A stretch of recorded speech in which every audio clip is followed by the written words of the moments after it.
Bonjour à toutes et à tous et bienvenue sur le podcast de la médiathèque d'Arcueil. Aujourd'hui, on reçoit Julien, connu sous le nom de BLCTV et Jacuzzi. Avec lui, on revient sur sa carrière de youtubeur et son parcours atypique, de son enfance passée dans un tout petit village jusqu'à son arrivée à Paris. On parlera aussi des coulisses de la création de contenu et des réalités économiques des plateformes comme YouTube et TikTok. Bonne écoute! Ramener le seum à la maison. Allez les Belges, allez 60% de possession. Allez les Belges, allez rap. Je suis trop hardcore pour internet. Appelle-moi Jacques de la Tourette. Alors Julien, on va commencer par parler de ton enfance, passée dans le village de Wagny en Valois, Aïe, aïe, en aïe. Picardie. Ouais. Est-ce que tu peux nous parler de cette enfance-là? Bah, en vrai, il y avait un peu rien à faire, hein. Il y avait la forêt. C'est vrai que j'habitais dans un village de 150 habitants, donc notre passe-temps c'était faire du vélo dans la forêt. Voilà. Combien de jeunes il y avait dans ce village? Je sais pas, je pense qu'on était une dizaine en vrai, hein. On se connaissait tous. Mais c'est ça qui était cool aussi en vrai. On était tous un peu dans le même délire, tu vois. Donc il fallait vraiment trouver des trucs à faire. Ouais, bah c'était vélo et foot quoi. Des vidéos aussi. C'est là où ça a un peu commencé en vrai à titiller la création artistique. Parce que tu sais, tu prends des vieux caméscopes à tes parents, c'est parti quoi. Ça a été quoi tes premières créations à leur vidéo? Ma première vidéo, bah on faisait des sauts en vélo dans la forêt. Incroyable. Vous avez fait, je crois, vos propres parcours, vos propres sauts, pour ensuite les filmer, c'est ça? Ouais, c'est ça, c'est ça. Tu sais, on mettait une musique épique, on faisait des sauts de 10 centimètres, mais pour nous c'était ouf, tu vois. Rien que Et de filmer à un l'époque, truc. c'était déjà posté sur YouTube, il me semble. J'ai des potes, oui, qui avaient posté des trucs sur YouTube. Donc c'était tes Moi, premières apparitions. Moi, j'avais déjà. même pas internet quand j'ai commencé le montage vidéo. Juste, j'avais les fichiers sur mon ordi, c'est tout. Incroyable. Ouais. Et il y a un moment où tu t'es dit, je vais commencer à me lancer dans la musique. Ouais, en fait, c'était mon père qui faisait la musique, qui a commencé comme ça pour rigoler, quoi. Et je me rappelle à l'époque, c'était IJ Ibiza 3, un truc dans le genre. Genre, tu collais des boucles de son. En fait, t'as même pas besoin d'être musicien, juste tu déplaçais des carrés et c'est bon, quoi. Je me revois en train de te regarder à passer des heures à bricoler sur ce logiciel-là, à fond avec un Bah casque. ouais. Bah en vrai, quand y a rien à faire, surtout, je sais pas, l'hiver chez toi, t'as un ordinateur, bah voilà, hein. En vrai, c'est cool. Et je me rappelle, je crois, un de mes logiciels que j'avais eu, je l'avais trouvé dans une boîte de céréales. Mais c'était quoi? C'était un CD, c'est ça, et que tu as Ouais, un installé CD, sur l'ordinateur? t'installes, et t'as des boucles de son, et puis voilà, tu t'amuses. Et tout Ouais. est parti de là. Bah oui, mais en vrai, j'avais 10 ans, et quand t'as 10 ans, c'est gaulerie. Tu dis, vas-y, je fais une musique. Bon, ça ressemble à rien un peu, tu vois. Mais je m'imprimais des CD, et je me faisais des albums. Genre, t'imagines, à 10 piges, t'as déjà fait un album. Et à ce moment-là, c'était quoi tes influences? Par exemple, qu'est-ce qu'écoutait ton père? Qu'est-ce qu'écoutait ta mère, ton entourage? En vrai, c'est surtout mon père, il écoutait de l'électro. Genre, il m'emmenait le matin au collège, il mettait du gros son un peu techno, tu vois, genre Chemical Brothers, Daft Punk. Ça te réveillait le matin, genre, c'était incroyable. Et donc toi, tu créais ce genre de musique à ce moment-là? En tu vrai, vois? ouais, j'étais un peu dans ce délire-là, ouais, du coup. C'est un peu la première musique qui m'a bercé, tu vois. Mais tout doucement, tu as commencé à te diriger vers le rap. Bah, ce que j'ai composé au début, c'était que l'électronique, jusqu'à mes 16 ans, 17 ans. Donc c'est ça, en fait, j'avais vraiment ce mélange entre électro et rap. Quand j'avais 15 ans, Booba, 50 Cent, et j'avais les CD et tout. Kamini, qui était un mec de mon coin. En La vrai, je star de kiffais. la région. Ouais. Qui en plus, c'était le premier buzz sur Internet, hein, Kamini. Ouais, à l'époque, énorme buzz. Il avait fait un paquet de vues sur YouTube. Tout le monde en parlait, tout le monde connaissait cette chanson. C'était dingue. Et donc après ça, toi, tu décides d'aller t'installer sur Paris. Est-ce qu'on peut savoir pourquoi? Quel a été l'élément déclencheur? Tu as saisi une opportunité? De base, c'est pour les études de graphisme. Parce que les meilleures écoles, c'est là-bas, quoi. J'allais dire rien à voir, mais au final, il y a peut-être un lien entre ta vie musicale aujourd'hui et le graphisme. De toute façon, ça reste des milieux artistiques, donc tous ces gens-là, souvent les graphistes que j'ai connus, ils faisaient aussi de la musique et de la vidéo et de tout, tu vois, donc tout est lié un peu. Donc arrivé à Paris pour ça. Et qu'est-ce qui a fait que tu t'es lancé donc dans la musique? T'as pas pris le chemin classique de l'employé qui travaille dans une boîte de graphisme? J'ai fait un peu ça en vrai, hein. Ok. J'ai fait quand même 5 ans d'études où j'ai fait de l'alternance, Ok. donc j'ai pu un peu connaître ce truc-là de travailler. Après la musique, je me suis plus orienté sur du rap, parce que la musique électronique, au bout d'un moment, c'est bien, mais je sais pas, ça manque de voix, quoi. Je trouve ça cool de s'exprimer aussi par les mots. Surtout, j'ai découvert l'autotune.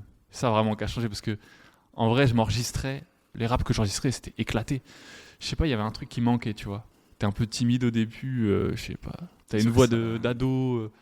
Et ouais, l'autotune, tu peux partir en couille, tu peux chanter comme Céline Dion. Ça rend bien, tu vois. Donc au final, tu arrives sur Paris. Déjà, ça a été quoi ton premier aperçu de Paris? Comment tu t'as réagi? Tu venais d'un petit village. Moi, de base, c'était un rêve en vrai. Hein. C'est pour ça, à mes 18 ans, j'y suis allé direct parce que, en vrai, j'en avais un peu marre de la campagne.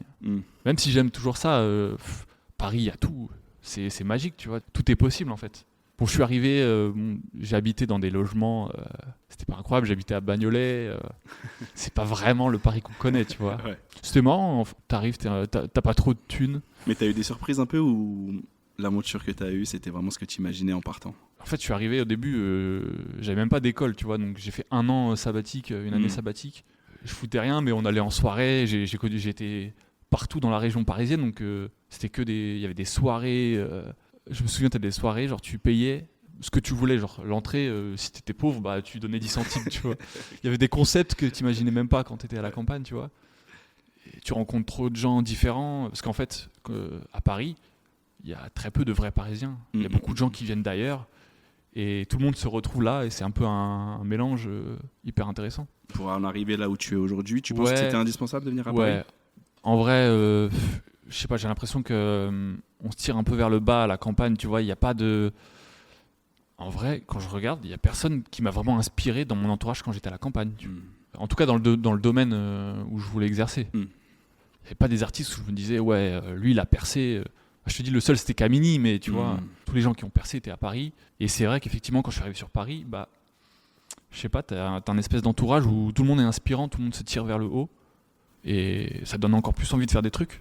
Et puis les rencontres aussi, j'imagine. Bah ouais, j'ai rencontré des réalisateurs, plein d'artistes divers et variés. Et donc à quel moment tu t'es dit je vais me lancer dans YouTube et me faire une chaîne YouTube? En vrai, ça fait longtemps que j'y pensais. Déjà depuis le lycée, on me disait ah toi tu devrais faire YouTubeur et tout. J'avais pas le cran de me lancer. Pourquoi ils te disaient ça? Ouais, je pense que j'étais drôle. Tout simplement, je faisais des conneries, j'avais de la créativité. Puis bon, je suis un peu lent à la détente. C'est vrai que j'ai des idées, mais je les fais peut-être des années plus tard, tu vois. C'est le temps que ça mûrisse dans la tête. Et bah, je sais pas, en cours, on a toujours besoin de se dépenser dans des trucs, faire des conneries. J'avais envie de les faire en vidéo, quoi. Tout simplement. Et puis, c'est vrai que je pense que j'ai commencé à un moment donné où YouTube était tellement développé que tu disais que c'était possible, en fait. T'avais déjà dans la tête que c'était un métier possible? En vrai, pas forcément un métier. C'était plus au début, tu le fais pour gaulerie, pour faire gaulerie les potes. Hein.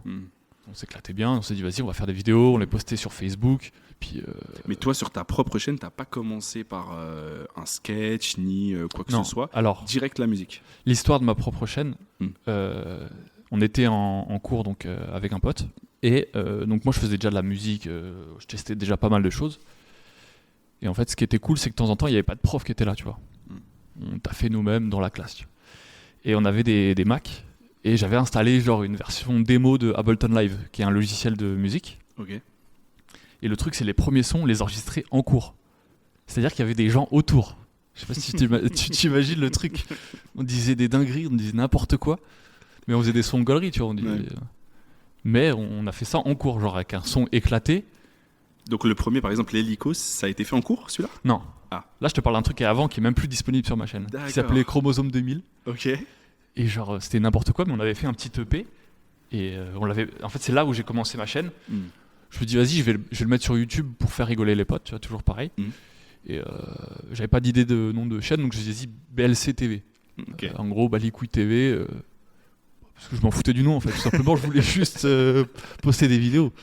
Il n'y avait aucune idée marketing derrière ce nom, tu vois, donc voilà. Mais au final, c'est du génie, je trouve. Voilà. C'est du génie. Donc ça a été la première pierre sans m'en rendre compte, tu vois. Je me suis pas dit à ce moment-là, je vais devenir youtubeur. Ouais. Et après, ouais, donc l'hélico, c'est littéralement mon premier test. Je teste l'autotune. Le premier truc que je chante, c'est ça. L'hélico, l'hélico, l'hélico. Veux-tu voir la perle rare? Je ne la sors que le soir. N'aie pas peur, c'est beau à voir. Il faut le voir pour le croire. Donc ça fait un morceau et je me dis tiens, je le fais écouter à des potes, ils me disent ah c'est bien ouais, limite faudrait le sortir, faire un clip et tout. Et je me dis vas-y. Et on a fait ce clip-là pour le 1er avril. Ok. Voilà, en mode c'est une blague, quoi. Tu vois. Mm. Et justement, j'avais mon pote réalisateur Flo qui m'a dit vas-y, je te fais un petit clip. Et en vrai, ça rend bien. Hein. Il m'a sorti un truc professionnel, hein, ouais. Pour ce que c'était. C'est Maison Colorée. D'ailleurs, si tu l'as tourné où ce clip? C'est à côté de la fondation Louis Vuitton, je crois. D'accord, ok. Ouais. Ah, l'endroit est super bien choisi. Ouais, de ouf. Et alors directement, tu as choisi la parodie. Non, pas vraiment la parodie, mais le registre comique en tout cas. Ouais, c'est ça. Moi, en fait, il y a 2 trucs que j'aime dans la vie, c'est faire des blagues et la musique, quoi. Donc, naturellement, j'ai mélangé ça, quoi.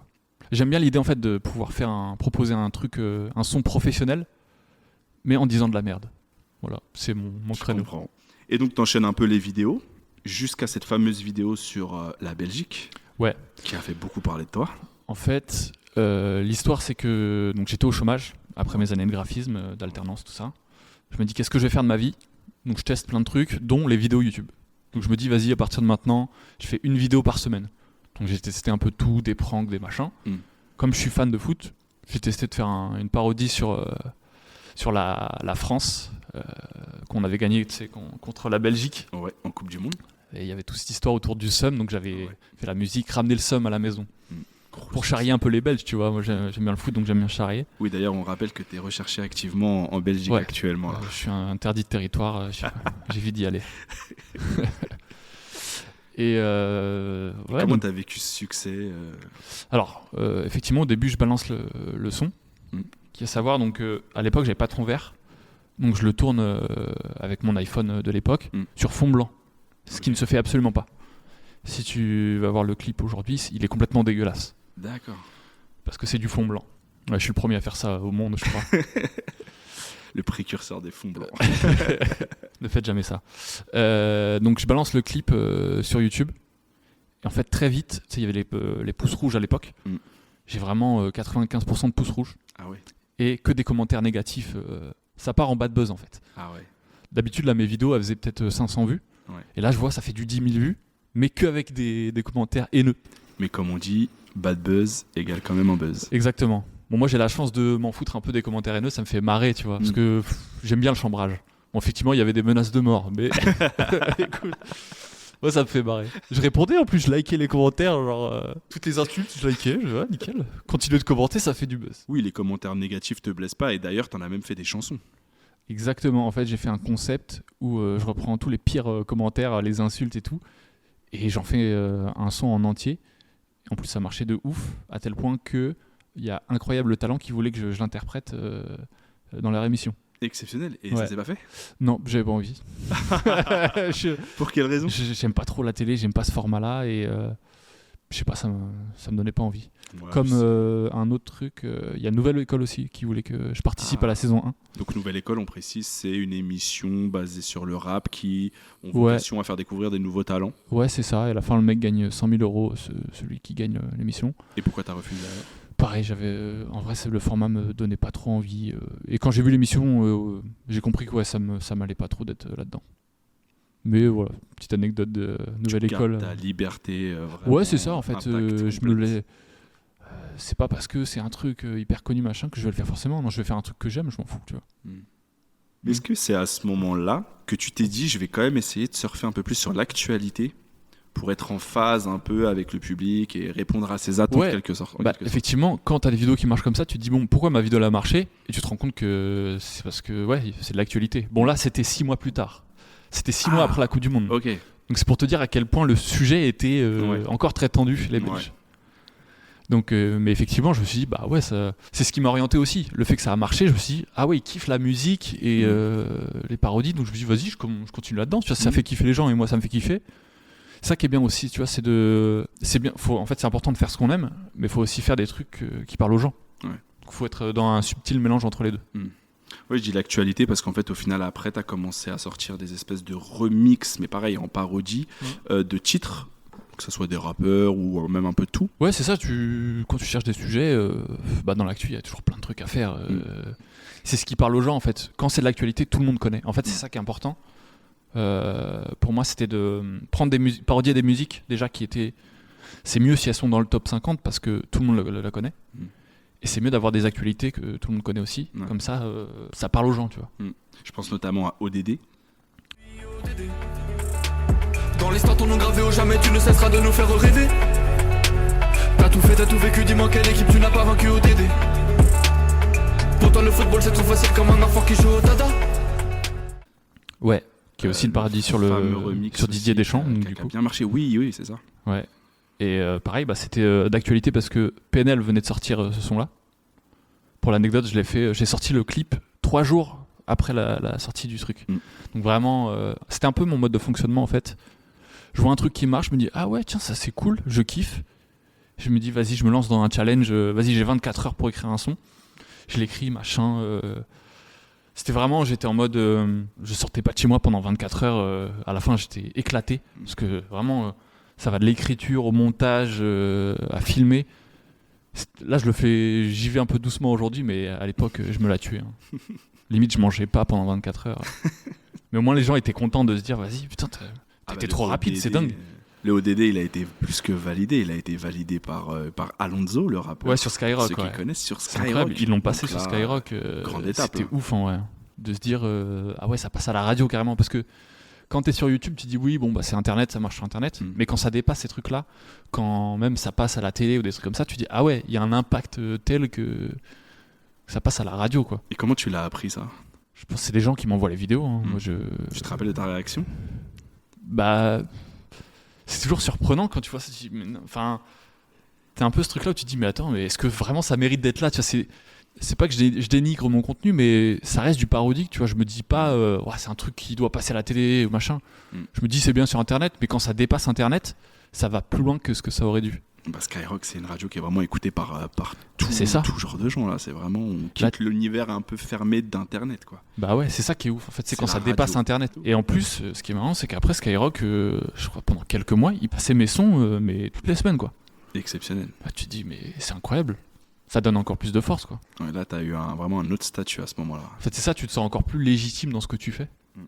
Et entre-temps, tu crées une nouvelle chaîne qui s'appellera Jacuzzi, qui incarne donc un personnage un petit peu beauf. Ouais, c'est ça. Qui, pour le coup, là, ne fait pas de parodie, Non, c'est des créations originales, ouais. mais reste quand même dans l'univers comique. Après, ça reste ma manière de faire Jacuzzi, c'est parodier quand même le rap. De base, Oui. je l'ai quand même. Je parodie en général les rappeurs, mais c'est vrai que c'est une création originale. Et alors, qu'est-ce qui t'a motivé pour créer une chaîne secondaire? Alors, comment ça commence déjà ce personnage? C'est que donc j'ai mis quelques vidéos de Jacuzzi sur BLC TV. Donc pareil, ce personnage c'était une blague de base. J'ai sorti une vidéo un 1er avril. D'ailleurs, même à 15 minutes, c'était possible que je ne le sorte jamais. Parce qu'en gros, j'étais en déplacement chez ma mère, machin. J'avais ce son qui était dans mon téléphone. Je me dis, tiens, ce serait cool qu'on fasse un clip pour le 1er avril.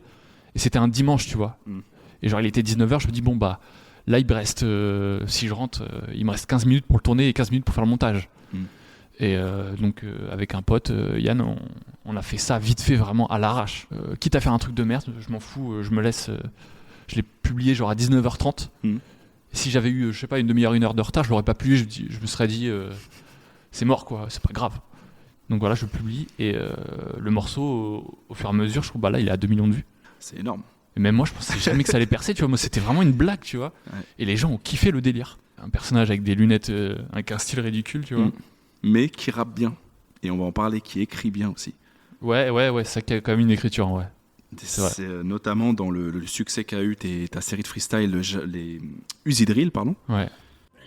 Faut pas prendre les cons pour des gens, jamais. Boire ou conduire, m'en fous, je fais les trois en même temps. Vaut mieux être saoul que mal accompagné. Au petit-déj, prends un Irish coffee, sans café.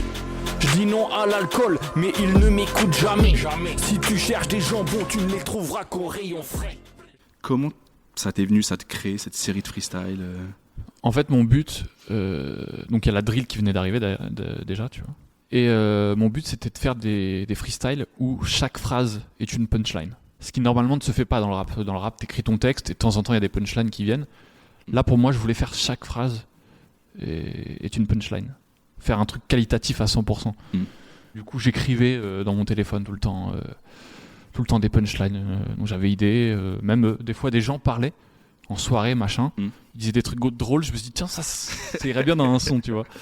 Donc des fois il y a des trucs que j'ai volés à des gens, mais qui sont même dans la culture populaire, tu vois, que je réutilise. Et ça fait des punchlines, donc c'est un mélange de plein de moments. Il y a des fois je me force à écrire des punchlines aussi, mais c'est un mélange de plein de trucs en fait. Et c'est là aussi où d'habitude dans les sons de rap, normalement t'es censé écrire un truc de A à Z d'un seul coup, tu vois, dans la même énergie. Alors que moi c'était juste un mélange de plein de trucs à différents moments, c'est pas un truc qui se fait normalement. Des fois il y a des phrases qui sont, en fait, que je suis pas censé devoir caler. C'est pour ça que ça fait un flow un peu différent, parce que des fois le flow il est éclaté, mais au moins j'ai rentré ma punchline, tu vois. Mais après c'est un peu à l'image du personnage qui est pas très structuré, qui fait ça un peu, on dirait qu'il est un peu bourré, on dirait qu'il est pas... Ouais, c'est ça, donc je sors des limites de ce qui se fait normalement, c'est ce qui fait que c'est intéressant aussi en vrai. Ah, mais ça colle complètement avec le personnage, on voit qu'il est pas il fait pas ça de façon académique, il fait ça de façon décalée, et c'est ça qui est plaisant et drôle en fait. Ouais, exactement. Et pour revenir sur ce que tu disais, comment j'en suis venu à créer une chaîne, c'est que donc en fait il y avait quelques vidéos au début de Jacuzzi sur ma chaîne de base, et en fait il y avait tellement un public qui commençait à se créer que c'est devenu une évidence en fait, de se dire en fait je vais créer tout un univers là-dessus, parce que moi j'avais les idées infinies aussi sur ce personnage. Je me suis dit mais ouais, il y a grave un truc à créer. Et les gens ils font le lien entre tes deux chaînes? Par exemple, est-ce que tu as des auditeurs, en tout cas moi je pense qu'il y a des auditeurs de Jacuzzi qui ne savent absolument pas que tu es c'est BLC, ça. Mais et inversement. La plupart des gens qui écoutent Jacuzzi aujourd'hui ne savent pas que ça vient de là en fait. En même temps c'est dur de faire le lien, finalement il y a une petite touche musicale un peu similaire, mais quand même Jacuzzi c'est un univers quand même assez différent. Il y a de quoi faire le lien, mais c'est vrai que j'ai beaucoup de commentaires, des gens qui disent mais attends, mais est-ce que il ressemble grave à BLC TV? Et ouais, j'en joue grave de ça. J'aime bien avoir un truc où je laisse le mystère, tu vois. Et c'est quoi, comment tu définirais vraiment la différence entre ces deux chaînes, entre les deux personnages au final? Même si sur BLC il n'y a pas forcément de personnages. BLC TV aussi, en fait je jouais des personnages mais différents, il y avait plein de personnages différents. Alors que Jacuzzi c'est un seul personnage. Et c'est de la création originale. Alors que c'est vrai que j'avais un peu ce truc frustrant des parodies, c'est que je faisais que surfer sur des buzz en vrai, tu vois. Donc tu crées jamais vraiment ton truc. Alors que Jacuzzi, je suis content de créer vraiment mon propre truc de A à Z. Mais c'est beaucoup plus personnel. Jacuzzi. Ouais, c'est ça. C'est tu beaucoup fais plus même original. Intervenir des gens que tu connais, des potes, tu lui donnes l'attitude que tu veux, Exactement. etc. Il y a beaucoup de gens qui font des parodies, et tout le monde aujourd'hui peut faire une parodie de chez lui, machin. Alors que créer son propre univers, c'est autre chose. C'est le step d'au-dessus, en fait. J'imagine que c'est beaucoup plus de travail, peut-être? Non, pas forcément. Oui, si, parce qu'une parodie, c'est facile. T'as déjà l'instru, t'as déjà le flow qui est fait. Donc forcément, c'est facile. T'as juste à changer 2-3 mots, de faire des blagues, et c'est bon. C'est pour ça que c'est beaucoup plus accessible de faire des parodies. Et je pense que c'est pour ça que j'ai commencé par ça. Et Jacuzzi, c'est un plus long travail. Et t'as poussé le délire beaucoup plus loin ensuite en créant une marque de vêtements à l'effigie de ce personnage. Bah ouais, écoute, tu sais, moi je viens du graphisme, donc forcément je kiffe faire des créations graphiques, des t-shirts, machin. Puis c'est cool, tu vois, pour les fans d'avoir pouvoir mettre des t-shirts de Jacuzzi, tu vois. Et puis même moi, en vrai, pour la rémunération, ça m'aide, tu vois. C'est un peu comme un soutien aussi que les gens peuvent avoir, ils peuvent me permettre de continuer de faire ce que je fais aussi grâce à ça, quoi. Clairement. Donc c'est donnant-donnant un peu. Mais au-delà de ça, il faut préciser aux gens qui n'ont peut-être pas encore vu tes vêtements, c'est qu'il n'y a pas juste écrit Jacuzzi, il y a des créations, encore une fois, très très drôles. Un exemple, moi, que j'adore, c'est au lieu d'un t-shirt Henken, c'est je vous ken, je crois. Ouais, c'est ça. Au lieu de ACDC, c'est KCDQ. Ouais, c'est ça, en fait. C'est ça que j'aimais bien, c'était parodier des t-shirts aussi qui existaient déjà. Tu vois, je suis toujours dans la parodie, je voulais faire un truc qui représente un peu ce que je fais aussi, tu vois. J'aime bien créer des t-shirts qui sont un peu importables aussi. Ouais, c'est vrai qu'il y a de ça. Ça me fait rigoler que des gens le portent dans la rue, premier degré. Je me dis, putain, ça marche. Même... En fait, c'est un peu la même chose avec ma musique. Il y a des gens qui l'écoutent vraiment. Je me dis, mais en vrai, c'est un peu inécoutable des fois. Ouais, un peu comme le t-shirt. C'est vrai qu'en société, on aurait peut-être du mal à le mettre parce que c'est particulier. Quoi. Même de base, tu vois, quand je crée ces musiques-là, jamais je me serais dit que des gens ils l'écouteraient vraiment, ils seraient fans de fou. Moi, c'est des blagues, donc jamais je me dis que ça prendrait tant d'ampleur, que ça puisse aller sur Skyrock. Là, c'est pareil avec les t-shirts, tu vois. Mais c'est vrai que ça fait du bien aussi au rap un petit peu. Cet univers un peu décomplexé, on peut voir qu'aujourd'hui, ce qui marche beaucoup, c'est du rap très sérieux, très violent, très masculiniste, qui a besoin de prouver qu'il est fort, qu'il est musclé, qu'il est dangereux. Ça fait du bien. C'est un bien peu de voir légèreté, d'autres trucs au bout d'un moment. Parce que là, ça fait que 10 ans qu'on est sur du rap de dealer de drogue. Moi, je me suis dit, bon, la drogue, c'est fait, je vais prendre l'alcool. Ouais, Tu c'est vois. vrai, c'est vrai. Et en vrai, l'alcool, ça représente bien nos régions, tu vois. Oui, c'est vrai, c'est vrai. c'est vrai. Il y a beaucoup d'alcooliques qui ont besoin d'être représentés. Et puis au-delà de ça, Jacuzzi aussi, ça participe, comme tu le disais, à parodier aussi ces rappeurs-là qui parfois peuvent être un petit peu ridicules, quoi. À force de trop vouloir mettre de la violence et pas autre Bah oui, chose. bien sûr, c'est ça. Moi, j'adore dire des conneries en reprenant des idées de trucs qui se font vraiment, les pousser à 200%, et ça montre un peu la débilité qu'on peut avoir des fois dans le rap.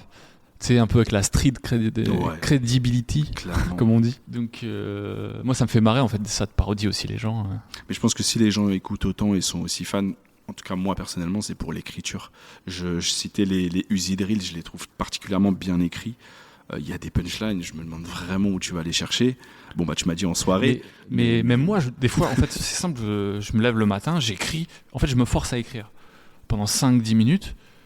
Et des fois, je me dis, mais même moi, j'ai l'impression que c'est pas moi qui écris ça, en fait. Mais de quelle façon? C'est-à-dire que tu te poses devant ton bureau, devant un mur blanc et t'essayes d'écrire? Ou alors tu regardes des vidéos? Enfin, comment tu t'inspires réellement? En vérité, je prends une instru. Et en fait, dans tout instrumental, tu as une émotion qui en ressort et tu suis cette émotion. Et en fait, faut pas que tu. Moi, j'écris sans me juger. J'écris, mais n'importe quoi. Je peux écrire 10 lignes. Ok, ça rime, mais c'est pas intéressant, c'est pas drôle. Et dans ces 10 lignes, il va y avoir juste une seule phrase où je vais me dire, ah, ça c'est intéressant. Je vais la retravailler pour en faire une punchline. Et voilà. Je peux écrire des centaines de lignes, je vais en garder qu'une. Et en fait, tout ça, c'est le résultat de. En fait, c'est de l'improvisation sur le moment et ça te donne un truc en fait. Donc c'est ça, c'est juste écrire à balle et au bout d'un moment, il y a un truc bien qui va sortir forcément. J'imagine que pour tous ceux qui ont écouté un peu de rap quand on écoute Jacuzzi, mais aussi BLC, on fait référence tout de suite à le roi de la punchline, Seth Gecko. Est-ce qu'on t'a déjà comparé à lui? Bah souvent. En vrai, c'est le rap qui se rapproche le plus de ce que je fais parce que lui, c'est un peu pareil, je trouve. C'est un peu quasiment une punchline à chaque phrase. Donc effectivement, grand respect à lui, qui en plus me follow sur Instagram. Donc ça, c'est une grande validation. Ça fait plaisir, ça fait plaisir. Incroyable en vrai. Tu vois, ça, quand il y a des trucs comme ça, c'est surréaliste pour moi. Je me dis, mais moi qui viens justement de ma petite campagne, des gens comme ça que tu connais depuis longtemps, tu te dis, waouh, c'est incroyable.